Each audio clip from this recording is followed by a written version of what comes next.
দেখো সকালবেলা তোমার দাদা ভাই গেছিল বাজারে বাজার করতে। এতদিন ওর মর্নিং ডিউটি ছিল, সেভাবে বাজারটা করতে পারতো না। আজকে গেছে, রবিবার ছুটি আছে। দেখো কি কি নিয়ে এসছে। এর মধ্যে নিয়ে এসছে দেখো শুটকি মাছ নিয়ে এসছে, লোটে শুটকি। ছেলে বলছিস গন্ধ, ওই যে ছেলে বসে আছে ওখানে, বলছে গন্ধ। আর যে নিয়ে এসছে রুই মাছ।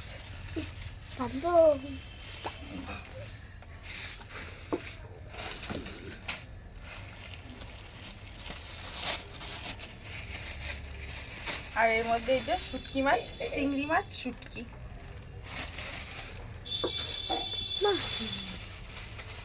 আর এর মধ্যে লঙ্কার গুঁড়ো, হলুদ গুঁড়ো এগুলো আছে। এই যে সবজি নিয়ে এসছে, সিম, আদা, রসুন, আর নিয়ে এসে দেখো পেঁয়াজ করে।